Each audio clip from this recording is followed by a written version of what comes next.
I think a lot of the messages in there very much reinforce what Maurice was saying there, really, that there is a major transition going on with your customers, with Cisco's customers.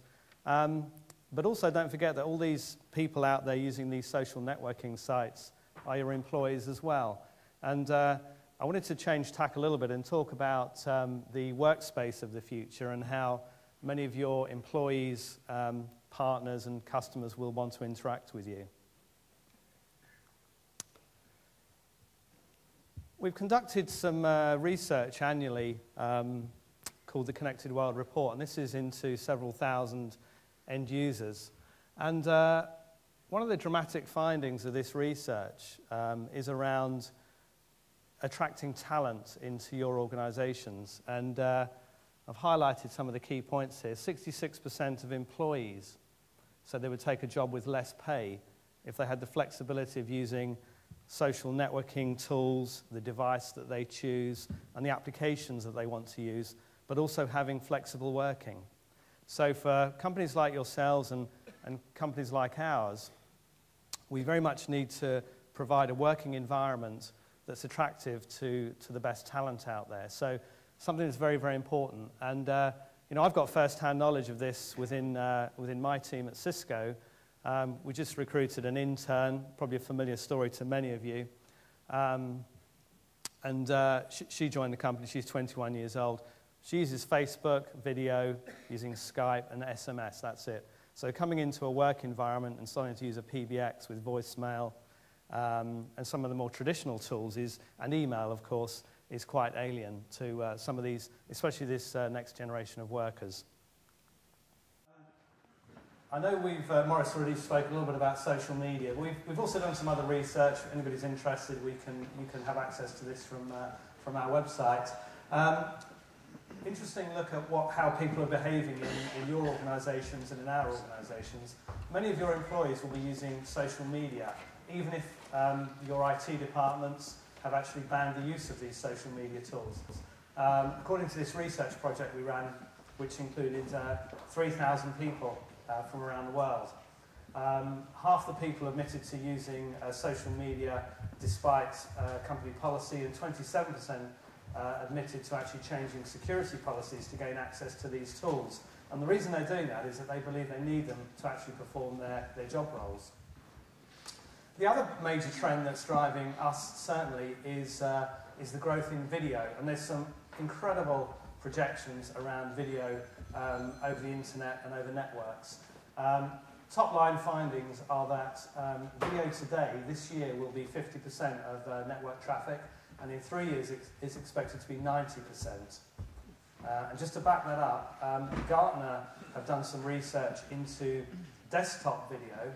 Today they estimate that there are 7 million video-enabled desktops in the workplace, and they are estimating there'll be 200 million in 5 years' time. So your employees' desktops, many of them, will be video-enabled within the next 5 years. So huge growth in videos is the other thing that we can see. So in terms of some of the key business drivers that are driving our investments, in terms of the market trends, you know, dispersed workforces I've already touched on briefly, video proliferation, social networking is another key driver. People wanting to use their own devices in the workplace. And you saw one of the stats that flashed up that smartphones are set to overtake traditional mobile phones by 2011 in the total market. So there'll be much, much higher performance mobile devices in the workplace. And we can already see quite a lot of mobile fixed substitution going on, driven largely out of places like Sweden and Finland, where quite a lot of companies now are just equipping some workers with mobile devices rather than a desk phone. So that trend's happening as well. And then the other big thing is cloud, of course. So more and more of these collaboration tools will be delivered through a software as a service model or a hosted model. One example of that is today in the market, 80% of web conferencing, according to Gartner, is delivered through a SaaS model, software as a service, and only about 5% of call center or contact center technology is. So the other communication tools are in somewhere along along that line of adoption. So in terms of you know, some pretty obvious business impacts, but on the personal side, people do want to work anywhere, they want to use their own devices, and because people aren't meeting so frequently because of reductions in travel budgets, trust can become a problem. So that's where we believe video will become much more important in enabling employees and partners and customers to build trust when they're not meeting each other so frequently. Now, when we use this word collaboration, I know a lot of people have different definitions of what collaboration means. If you were to ask some of the industry watchers what collaboration is, they would talk about document-centric type applications like or email and instant messaging and, you know, things like shared workspaces, SharePoint, things like that. But our view of collaboration is that it's much, much broader than that. And your organisations and ours, as an enterprise, need to consider a mixture of these collaborative tools. I'm not saying all of them are appropriate to you, some of them may not be.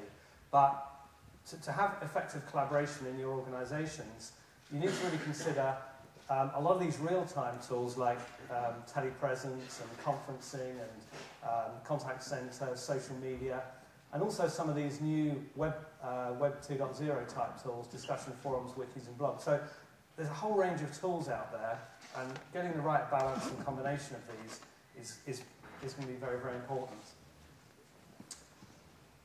So in terms of, the rest of the pitch isn't about Cisco, by the way, so I just wanted to show you what our strategic direction was, because it's important to know where we're investing our R&D dollars. And there's really simply 5 things that we're working on. As I already talked about, pervasive video.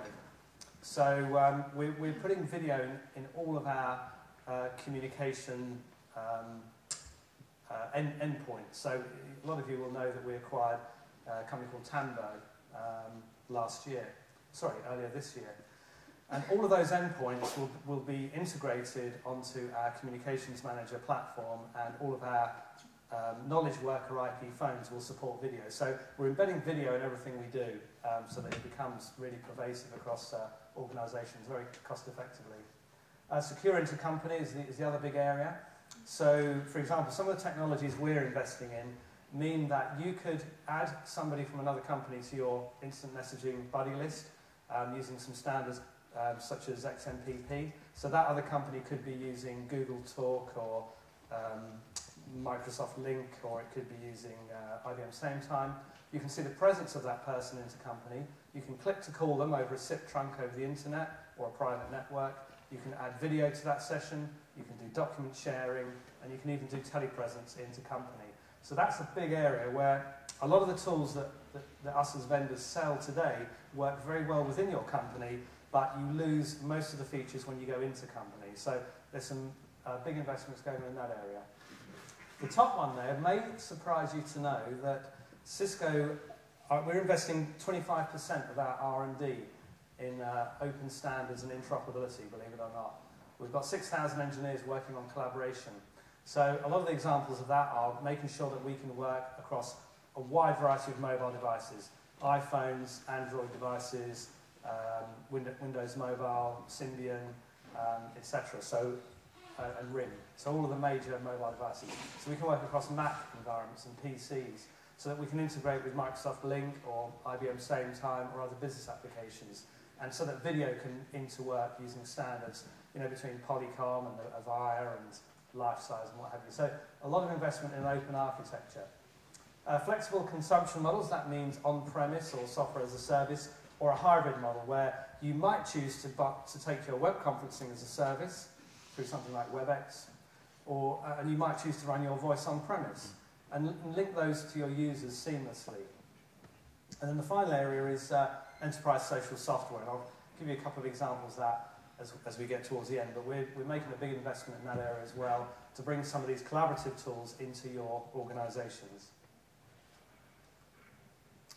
Now, in terms of the business value about collaboration, I think a lot of the time people focus on the cost savings around why you would purchase this technology, which is obviously typically the way you get a lot of these projects signed off at the board level. But I think there are more benefits in terms of productivity and business transformation A lot of these projects are much more difficult to justify, I'll definitely grant you that. But I just want to give you a few examples of some of the customers and some of the areas that people have been working on. So in terms of operational ROI, for example, these are all deployments that we've done. Fife Council simply virtualised their voice around the entire county of Fife. So 12,000 IP phones, one data centre with all of the telephony and unified communications virtualised. And they've calculated a couple of £1 million saving by, it's quite a big deployment, obviously. So that's really cost saving. And also Procter & Gamble, saving millions of dollars in travel by using telepresence and web conferencing to bring new products to market more quickly.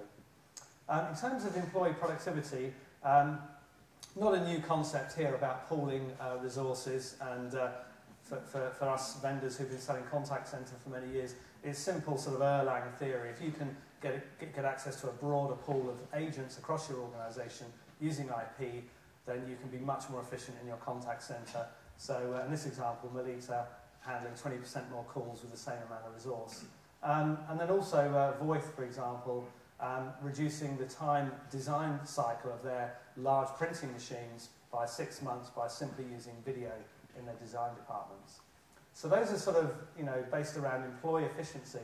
But then there are some real transformational deployments of this technology that are happening around the country and around the world. And some of you may have seen some press coverage around this Doncaster example. And this is, really literally saving lives of people in the Doncaster area. And a lot of you will have seen on the UK TV the campaign about FAST, which is acting fast to diagnose stroke victims, people suspected of having a stroke. Now, the reason that campaign is out there is because the advancements in drugs over the last 3 or 4 years has been, quite dramatic. So if you can apply some of these drugs to patients within the first hour, you can have some dramatic results in terms of saving that person's life or saving a lot of that person. The problem they've got in Doncaster is they've got 6 hospitals spread around the county and only 2 consultants who can diagnose stroke victims at any time. So what we've done is we've put telepresence around each of these hospitals, so if someone is suspected of having a stroke, they can go in front of a telepresence unit, the doctor can check their skin pigment, their speech, their movement, so touch your left ear with your right hand, and if there's any jerkiness, that can indicate that that person has had a stroke. Because if you administer the drugs in error, it can have quite a catastrophic effect. So there's an example of really transforming healthcare by using some of this high-definition video technology. Some hospitals, some universities like Duke and also over at Brunel near Heathrow, guest lectures, bringing in guest speakers through telepresence. And then the final example is going back to Fife. They're doing some experiments at the moment with social software in terms of looking after and caring for children at risk. So the current sort of business process is that care workers will go out into the community, assess children, will have to come back to a head office and have a conference with 6 or more different agencies to decide on a course of action about a child at risk. So what they're experimenting with is having this social software platform, a bit like a Facebook type application that the social workers can use in the community, connected over a data network, see the present status of the other agencies and bring them in to discuss that case immediately without having to travel back and forward and provide faster response. So some interesting things happening there about changing the way that social services are delivered.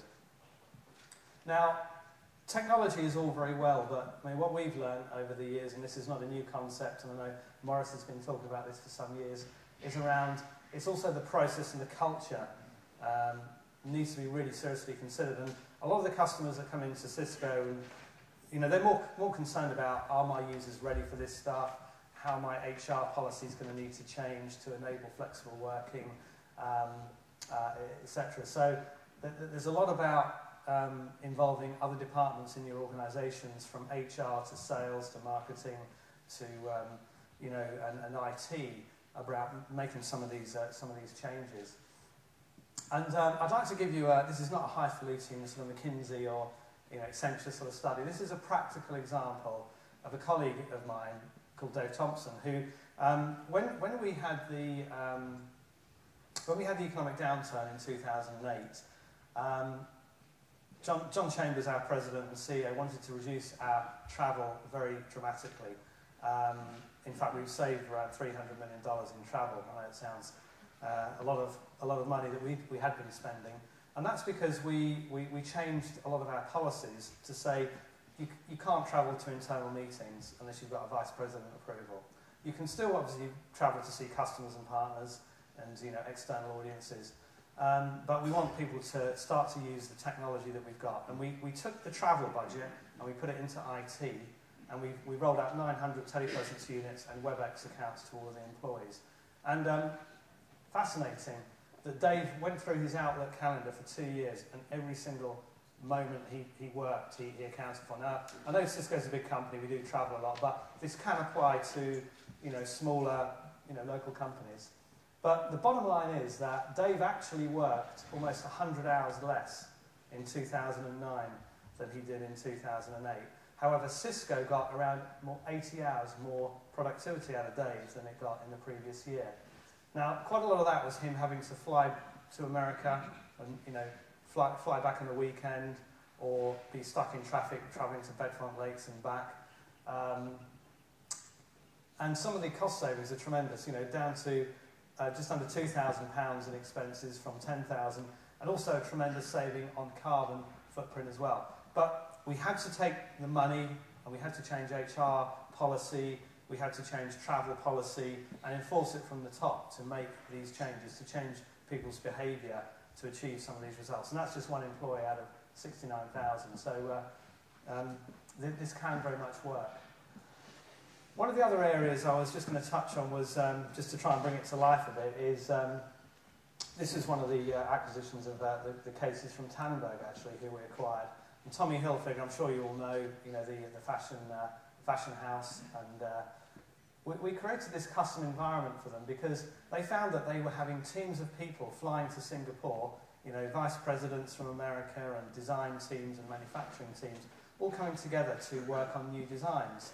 So we built what we call the virtual catwalk, that you can see here on the top right, where the model, we have particular high-definition cameras all around the room, would try on new garments, and we could have high-definition cameras looking at the stitching and the buttons and the cut and all this kind of thing, to save, well, number one, to bring products to market more quickly, but also to dramatically reduce travel. And some of the large UK brands are using this technology as well. So people like Tesco have had a 45% reduction in long-haul travel using some of this web conferencing and telepresence type technology. Now, if you're interested in how your company is doing in this area, we do have a tool that you can use just to benchmark yourselves. It's a web-based tool on Cisco.com.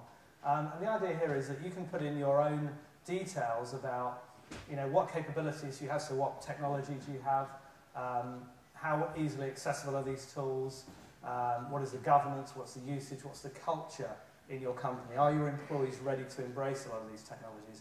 And you can have a play around on this and see where you stack up versus other peers in your industry, and it benchmarks you against other companies. So just an offer there to have a look on that if you're interested to see how you're performing in that area. Now, in terms of technology areas and collaboration, I guess, well, this is a Cisco slide, really, actually, but these are the areas that we think are important, and we have technologies. So, clearly, IP communications, and that's been around really for a decade or so. So, obviously, bringing your phone systems onto one converged network, and really having some tremendous cost savings around management and toll bypass, and one virtual system. So, a lot of effort going in that area. Customer care and contact centre, and Maurice talked extensively about that, multi-channel contact, and I'll share with you how we're starting to integrate social media into that at the end. Telepresence I've talked a lot about, and conferencing is another big area, so web, audio, video conferencing. So one of the innovations that we've just launched, and I know one of the other vendors in the market have launched this as well, so to keep it neutral and not be too much of a Cisco pitch, one of our competitors launched this as well. High quality video now on web conferencing. So if any of you are using WebEx, that will be available from December, so that you can have 360p, and that the quality is pretty amazing video within a software as a service web audio video conferencing environment. So, and you can get on board with that from as little as 5 users and start using that using high definition cameras. Messaging is the other important area, which is not only unified messaging that we've all been really talking about for many years, but it's also instant messaging and also email as products that we certainly have. And then enterprise social software. So a couple of areas here. We've got a Facebook type application that can be deployed within your organisations, and we've also created something that's akin to a YouTube type application that again you can run inside your company for internal communications, for training, for launches, etc. So your employees can start to post content internally on these type of social software environments. And the final area is really about mobile applications. So collaboration doesn't work unless you integrate fully with a wide variety of mobile devices. And really the software that we're designing and the other vendors are designing does work across multiple client devices. So here, for example, you can see the iPad with WebEx on it. And we also have some new devices, such as this new tablet called Cisco that we've launched. I think I've got a slide on that in a second.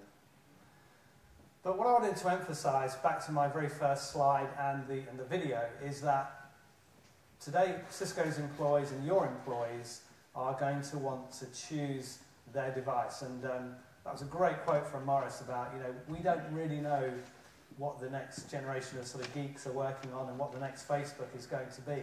So what's important is when you're choosing a collaboration architecture, to make sure you're choosing something based on open standards that will work with any device, any application, and is standards based. So I mean that would be the one thing I would say is make sure that you're future-proofing your architecture in what you're deploying. I mean obviously coming from Cisco, the infrastructure is critically important as a foundation for all of these tools.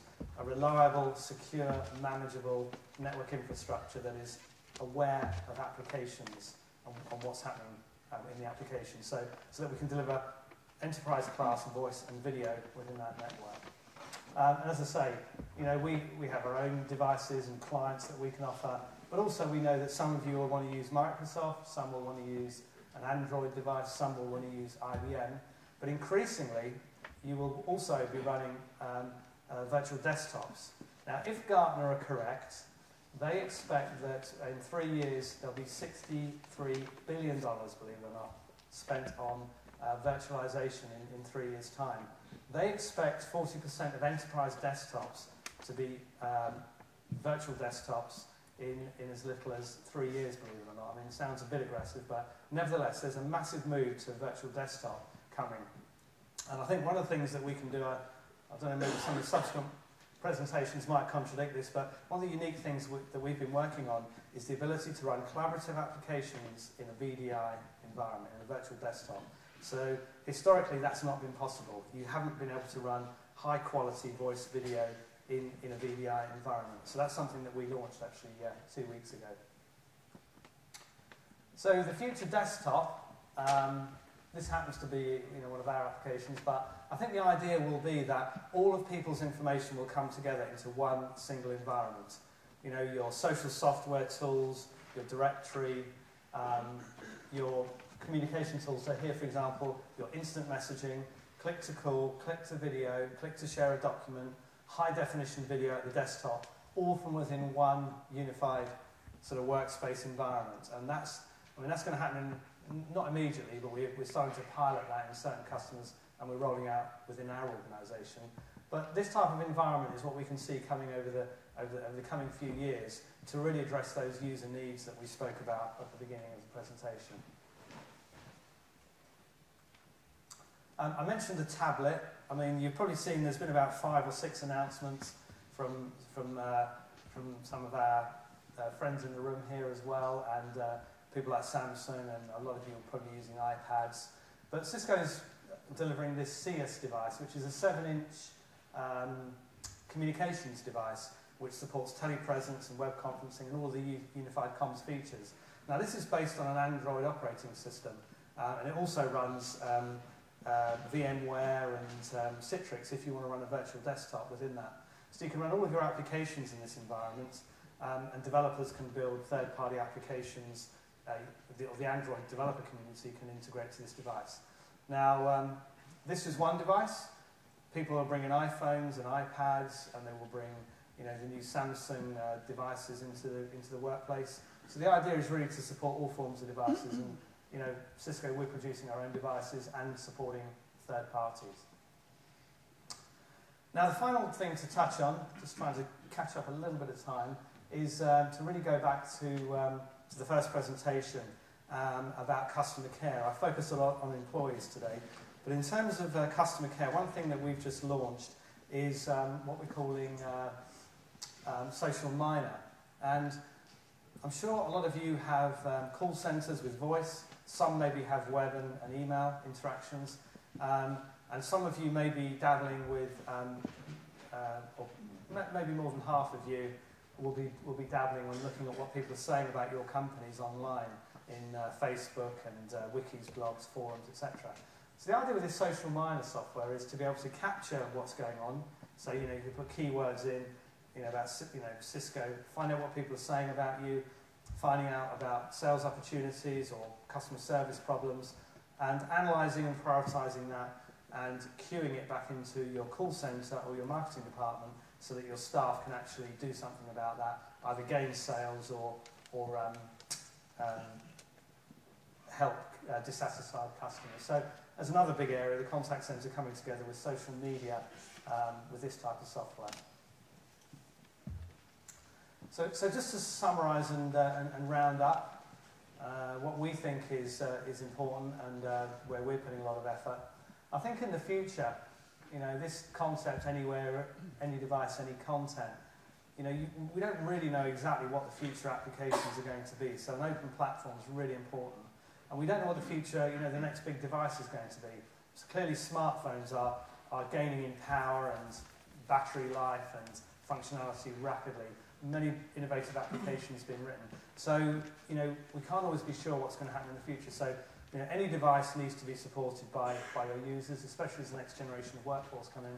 And these applications need to be available anywhere, because your workers, if you want to attract high caliber new people into your business, as we do, you need to have flexible working policies so that people can work remotely, you know, work at home and integrate a work-life balance. So, you know, an integrated architecture is very important with security, flexibility, and supports real-time video. So with that, I've tried to catch up a little bit of time there, and thanks very much for listening and bearing with us. I'm going to hand back to Jonathan now.